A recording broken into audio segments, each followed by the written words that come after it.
आज हम जानेंगे सूत्र कृतांग आगम के प्रथम उद्देशक में वर्णित नरक के स्वरूप के बारे में कि आखिर नरक में कौन मुख्य रूप से जाता है, कैसा कर्म करने वाले नरक में अपना स्थान निश्चित कर लेते हैं।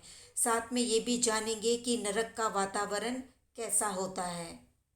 अब जानते हैं कि आखिर नरक में जाते कौन है। तो नरक में वे अभागे जीव जाते हैं जो हित में प्रवृत्ति और अहित से निवृत्ति के विवेक से रहित है, अज्ञानी है।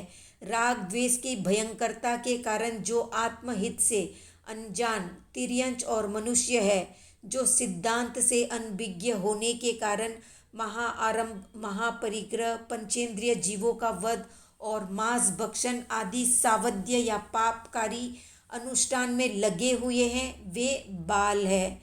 जो प्राणी स्वयं रौद्र है, जिन्हें देखते ही डर लगता है, जो सुख और ऐश में जीवन यापन करने के लिए पापमय घोर कर्म करते हैं, हिंसा, चोरी, डकैती, लूटपाट, विश्वासघात आदि भयंकर पाप कर्म करते हैं।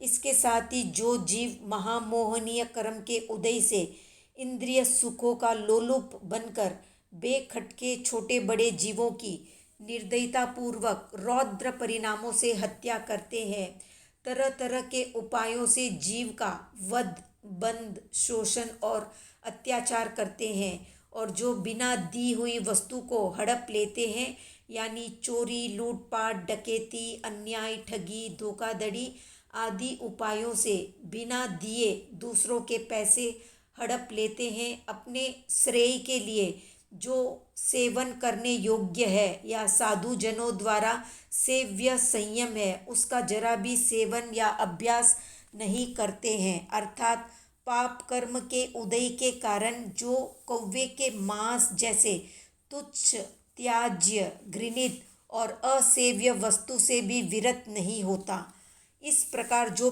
प्राणी हिंसा आदि पाप करने में बड़े ढीठ है, जिसे पाप कर्म करने में कोई लज्जा, संकोच या हिचक नहीं होती, जो बेखटके बहुत से निरपराध और निर्दोष प्राणियों की निष्प्रयोजन हिंसा कर डालते हैं, जब देखो तब प्राणियों के प्राणों का घात करने का जिसका स्वभाव ही बन गया है, अर्थात जो लोग क्रूर शेर और सर्प के समान बेखटके आदतन प्राणियों का वध करते हैं, उनको मारते हैं, पीटते हैं, या अपने स्वार्थ या किसी मतलब से धर्म शास्त्र के वाक्यों का मनमाना अर्थ लगाकर या किसी कुशास्त्र का आश्रय लेकर हिंसा, असत्य, मद्यपान, मांसाहार, शिकार, मैथुन सेवन आदि की प्रवृत्ति को स्वाभाविक कहकर निर्दोष बताने की धृष्टता करते हैं।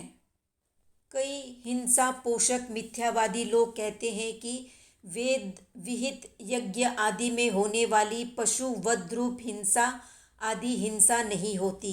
कई मनचले शिकार को क्षत्रियों या राजाओं का धर्म बताकर निर्दोष प्राणियों का वध करते हैं, जिनकी कसाई अग्नि कभी शांत नहीं होती, जो जानवरों का कत्ल और मछलियों का वध करके अपनी जीविका चलाते हैं, जिनके परिणाम हमेशा प्राणी वध करने में लगे रहते हैं या बने रहते हैं, जो कभी प्राणिवध आदि पापों से निवृत्त और शांत नहीं होते।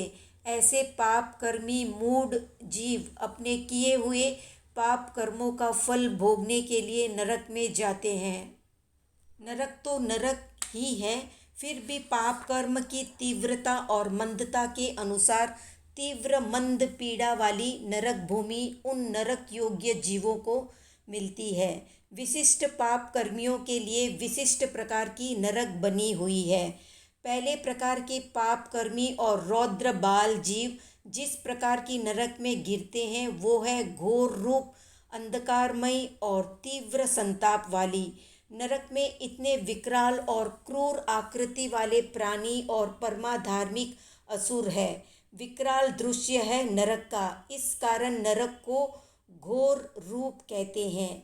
नरक में अंधकार इतना गाढ़ और घोर है कि वहाँ हाथ को हाथ नहीं सूझता, अपनी आँखों से अपना शरीर भी दिखाई नहीं देता। जैसे उल्लू दिन में बहुत ही कम देखता है, वैसे ही नारकीय जीव भी दिन में मंद मंद देख सकता है।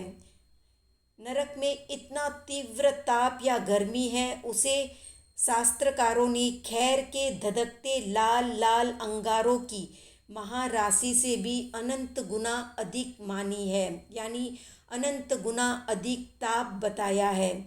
चौथी और पांचवी नरक में जो पाप कर्म करते हैं, वे नरक योग्य जीव अपने मृत्यु काल में नीचे ऐसी नरक में जाते हैं जहाँ घोर अंधकार है, जहाँ उन्हें द्रव्य प्रकाश भी नहीं मिलता और ज्ञान रूप भाव प्रकाश भी नहीं मिलता। वे नारकीय जीव अपने किए हुए पाप कर्मों के कारण नीचा सिर करके भयंकर दुर्गम यातना स्थान में जा पहुँचते हैं, अर्थात ऐसे घोर अंधकार युक्त नरक में जा गिरते हैं जहाँ गुफा में घुसने की तरह सिर नीचा करके जीव जाता है। तो ये थी संक्षिप्त जानकारी कि कौन सा प्राणी कौन सी नरक में जाता है। तो कितने लोग नरक के अस्तित्व को मानते हैं और कितने लोग नहीं मानते हैं, कमेंट में बताएं। वीडियो पसंद आया तो लाइक शेयर सब्सक्राइब करें।